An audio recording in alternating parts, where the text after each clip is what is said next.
nós vamos falar com o Dr. Giuliano Borges, que é oncologista.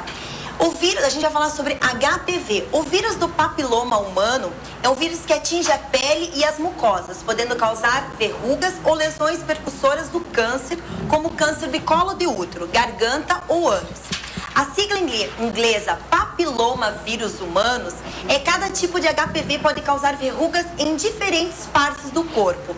E ela é transmitida no contato pele a pele. Doutor, muito obrigada pela sua participação, por estar participando e falando conosco sobre um assunto que é bem polêmico, né, doutor? Boa tarde a todos. É sempre um prazer participar do programa e discutir a respeito de 3 tipos de câncer em que a gente tem um tratamento de prevenção, um dos poucos tumores que a gente consegue prevenir na população. Pois é, doutor, quais são as outras formas de transmissão além do contato pele a pele? Isso, basicamente, quando a gente fala do câncer de colo de útero, o câncer de borda anal e o câncer de língua, que são 3 tipos de tumores que têm uma correlação direta com HPV, a transmissão é sexual. Então, são muitos raros outros casos de contágio, mas o principal, se a gente falar de saúde pública, vai ser o contato de sexo. Doutor, uma mulher mãe infectada pode passar para o feto? Isso, se a mulher está grávida e ela tem os condilomas, verrugas, e a contaminação pode passar na hora do parto, e daí sim deve ser discutido fazer uma cesariana, que daí o bebê, o feto, não vai passar pelo canal vaginal e não vai ter o risco dessa contaminação. É mito ou verdade que o vírus pode ficar incubado até 20 anos para depois se manifestar? Isso, quando tem a grande maioria da população tem a contaminação pelo HPV. E o HPV tem vários subgrupos, vários sorotipos. E cada um vai estar definido pelas verrugas, os condilomas ou o câncer de colo de útero e parecidos que seria o câncer tipo epidermoide. E isso tem correlação com a imunidade. Então a gente sabe que os pacientes que têm uma baixa da imunidade, têm contaminação por um certo tipo de HPV, vão ter um risco aumentado das verrugas, dos condilomas e do câncer tipo epidermoide. Doutor, se o parceiro tem HPV, é preciso usar camisinha em todos os tipos de sexo? Isso, a prevenção, na verdade, a prevenção da contaminação, quando a gente sabe que uma pessoa já tem já está contaminada pelo HPV, a única forma é o uso do preservativo no ato sexual, que seria como evitar-se que essa pessoa contamine outra com esse tipo de HPV. Tanto a camisinha masculina como a feminina, né, doutor? Isso, a gente está falando de preservativo, independe se o preservativo vai ser usado pelo homem ou o preservativo feminino. Doutor, ao tocar em uma verruga, né, do HPV, é possível passá-lo para outra parte do corpo? Isso, como os condilomas, verrugas e o câncer do tipo escamoso, de colo de útero, de canal anal e de bordas de língua, se for pela contaminação mesmo pelo HPV, que a grande maioria tem o risco de contato. O uso das verrugas, o contato também pode acontecer pele-pele. Então, essas verrugas que são a característica de ter proliferação pelo HPV, teria contaminação direta, sim. Quais são os principais sintomas do HPV? Isso, o HPV, ele pode dar as variações das verrugas, na verdade, principalmente ele é assintomático. A gente pode ter a contaminação pelo HPV e não desenvolver nenhum tipo de alteração. Isso quando baixar a imunidade ou eu tiver algum tipo de HPV muito agressivo, eu evoluir com as verrugas, os condilomas, que são as verrugas maiores, ou mesmo o câncer. Então ele pode dar 3 características na pessoa, mas sendo que a maioria ainda é assintomático e seria como um vetor de transmissão para outras pessoas. Doutor, as lesões do HPV aparecem na região genital, mas pode ocorrer em outras partes do corpo, e onde na mulher e onde no homem? Isso, como são vários subgrupos de HPV, eles podem dar as verrugas, que acontecem na pele, mas o principal alerta na saúde pública, que é o câncer, ele é mais comum porque no câncer de colo de útero na mulher, por ser uma área úmida, escura e mais difícil o acesso de fazer a visualização. Então é bastante comum, é bem mais frequente ter uma mulher ter um câncer de colo de útero do que o homem ter o câncer de pênis. Por quê? Porque se aparecer no pênis é muito mais fácil a visualização e fazer a ressecção daquela pequena lesão e de limpeza também, é uma limpeza de mais fácil, porque ele não está numa área externa. Então, a proliferação do vírus vai ser mais difícil. Doutor, é possível eliminar o vírus do HPV no organismo naturalmente? O vírus seria o mesmo raciocínio da herpes, né? Então ele pode ficar na pessoa, mas não se manifestar. E em crianças, em bebês que nascem, tem relatos de desaparecimento. Então, na verdade, vai ser muito imunidade dependente. Mas, de uma forma clássica, se tenho contaminação pelo HPV, eu vou ficar com esse vírus, mas habitualmente não vou desenvolver nenhum tipo de doença. E toda verruga é causada por uma infecção por HPV? O clássico, sim. Claro que vão ter variações, porque vão ter alguns tipos de tumores mesmo que vão ter uma apresentação de verruga e não vão ter correlação com HPV e outros tipos de lesões. Mas a verruga clássica, teoricamente, é causada pelo HPV. Quem pode diagnosticar uma infecção pelo HPV? Isso tem características, né, como câncer de colo de útero, quando vai fazer a biópsia, já consegue ver no laboratório mesmo as inclusões do HPV. Então, o diagnóstico inicialmente é clínico, pelas verrugas, mas também a gente consegue provar isso pelo próprio exame de laboratório, essa confirmação de contaminação pelo HPV. O HPV dói, doutor? Dependendo do estágio, né, a grande maioria das pessoas que têm contaminação pelo HPV são assintomáticos, não tem nenhuma característica de doença. Porém, quando uma verruga for muito grande ou tiver ulcerada, o câncer mesmo de colo de útero, de pênis, de borda anal e de língua, se tiver uma lesão muito grande, ele vai doer e vai ter que fazer todos os procedimentos que vão ser cada vez mais agressivos quanto maior for o tamanho da doença. E como posso prevenir a infecção por HPV no futuro? Isso, se eu já tenho a contaminação pelo HPV, é importante o quê? Fazer o uso do preservativo. Porque o preservativo vai tanto evitar que a pessoa tenha a contaminação por novos subgrupos de HPV, e isso vai aumentar muito o risco. Então, a prevenção é o uso de preservativo. E, é claro, fazer a vacinação da população.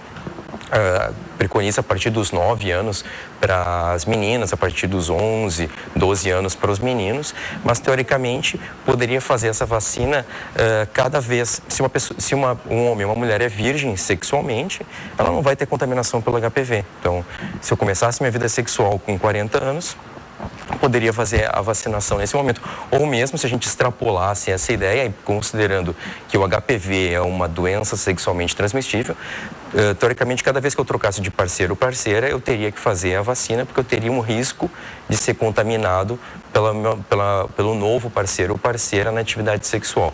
Mas, de uma forma geral, pensando novamente em saúde pública, se você tem os filhos, né, a partir dos 9 anos ou a partir dos 11 anos, devem fazer a vacina que está disponível na rede pública aqui de Itajaí e de Balneário Camboriú. Para a criança ele é gratuito, mas já para o adulto já não é, né, doutor? Para o adulto não é, isso. Porque, na verdade, qual é o racional, por que foi feito até os 14 anos a vacina? Porque, aparentemente, se eu vacinar uma criança, um adolescente, vai ter uma resposta imunológica melhor. Então, ela funcionaria melhor dos 9 aos 14 anos, que eu vou estar com uma resposta imunológica bastante acentuada, e também em questões sociais. Né? Por exemplo, vou ter meu filho, minha filha, e eu vou ter que discutir abertamente sobre trocas de parceiros sexuais e vacinação. E a gente sabe que falar sobre sexo ainda é muito tabu. Então, bastante, né, isso. Então, como é que começa? Com 9 anos, começa a vacinação para as meninas, porque se a gente considerasse qual seria a liberdade dos pais de discutir com a sua filha de 9 anos com relação à atividade sexual. Filha, você vai ter que começar a atividade sexual com 9 anos, ela teria que ter liberdade. Não, pai, eu não vou começar agora, eu vou começar depois, eu vou começar agora com meu namoradinho. Então, isso seria um choque social. Então, se estipula começar dos 9 anos, já sabendo que a gente vai ter limitações para discutir com relação à atividade sexual. Doutor, e seguinte, depois de diagnosticado, qual o tratamento para o câncer de colo de útero? Ele é muito agressivo? Isso, então a gente está falando do câncer de colo de útero, a gente tem grandes evoluções. A gente tem a vacina para prevenção e a gente tem a detecção precoce, que é o exame do Papa Nicolau. Então, todas as mulheres, né, que começam a atividade sexual ou que, que começam as rotinas com o ginecologista devem fazer o exame do preventivo, que é o Papa Nicolau, porque consegue fazer a prevenção, o diagnóstico bastante precoce daquelas alterações iniciais da célula e daí sim fazer um procedimento relativamente simples, que é só tirar o cone, a porção mais superficial do fundo da vagina, que é o colo do útero. Então, um procedimento relativamente simples e que a paciente fica curada daquela alteração de célula. Claro que com o passar do tempo, e se essas mulheres não fazem o preventivo do colo do útero e o tumor invade as outras estruturas, o procedimento cirúrgico é maior. E tem casos que o tumor infiltra toda a base da vagina e daí o tratamento seria com químio e radioterapia. E quais são os métodos de prevenção e o tipo de tratamento? Isso, o método de prevenção, na verdade a gente tem como prevenir a contaminação, que é a vacina. Então, todos os pais que têm os filhos a partir dos 9 anos deve se discutir da prevenção. Então, a gente está falando de evitar a contaminação pelo HPV. É, também uma boa conversa, né, doutor, né? Isso, sim, interessante. E o uso de preservativo. Sempre, né? E o preventivo do colo de útero. Mas é interessante que quando a gente fala de câncer de colo de útero e a gente faz as análises estatísticas, a gente vê que ainda o câncer de colo de útero, ele está muito dependente social e economicamente. Os países que têm um nível social e econômico inferior, em que infelizmente o Brasil se inclui, tem uma taxa bastante alta de câncer de colo de útero, enquanto países muito desenvolvidos, esse tipo de tumor é um tumor muito raro. Então, a gente está falando do câncer de colo de útero e suas variações, que é o câncer de pênis, canal anal e borda de língua, como um câncer que tem que é econômico e social dependente. Quanto maior o nível social, intelectual dessa pessoa e maior a estrutura de saúde, mais raro vai ser esse tumor. É, porque realmente a pessoa é mais instruída, né, doutor? Eu acho que quanto maior o nível de instrução, eu acho que a pessoa se previne melhor, né? Aqui no Brasil já não é o caso que acontece, né, doutor? Porque a gente está falando de realizar a vacina para as crianças. Então, eu tenho meu filho que está com 3 anos, quando ele tiver, teoricamente, com 11 anos, 12 anos, mas eu posso fazer a vacina a partir dos 9. Vou vacinar ele e eu vou ter essa liberdade de discutir com relação à atividade sexual e orientar ele de fazer o uso do preservativo, né? Então isso diminuiria muito a chance dele ser contaminado pelo HPV. O HPV é causador do câncer de colo de útero ou existem outras doenças também? A grande maioria dos tumores de colo de útero são causados pelo HPV. Existem variações como o câncer tipo adenocarcinoma que não teria correlação com o HPV, mas é uma taxa muito pequena. A princípio, a gente pode associar o câncer de colo de útero com o HPV, que seria uma doença sexualmente transmissível. Nesses casos, existe a vacina e qual a prevenção? A prevenção principal é a vacinação. Sempre a vacinação, né, Isso. doutora? E o preventivo do colo do útero. Isso para as mulheres e para os homens, claro, quando aparecer uma verruga, qualquer lesão na região do pênis, ou mesmo na borda de língua, fazer investigação e também lesões anais também serem investigadas. Para o homem é muito mais fácil do que para a mulher, né, doutor? Porque é muito mais visível, né? Visível, justamente isso. E porque o pênis também, como ele é mais fácil de ser limpo, né, de limpar do que o fundo da vagina, que é a área escura e umedecida naturalmente, o vírus se prolifera em lugares escuros e úmidos. Então, a região do fundo da vagina, que é a porção do colo do útero, o vírus consegue se proliferar muito melhor. E no homem, pelo pênis, tem atividade sexual, espero que com preservativo, mas depois limpando o pênis, historicamente, se tem alguma contaminação, também consegue tirar o vírus e ele não vai ser tão escuro e não vai ser tão úmido como o fundo da vagina. Doutor, muito obrigada, tá? Esclareceu, garanto, dúvidas de você que está em casa, que esse é um assunto bem complicado mesmo. Muitas pessoas realmente têm dúvidas, né? Eu quero agradecer mais uma vez a oportunidade. E se você tem mais alguma dúvida, né? Dá uma ligada no consultório do doutor, é 3348-5093.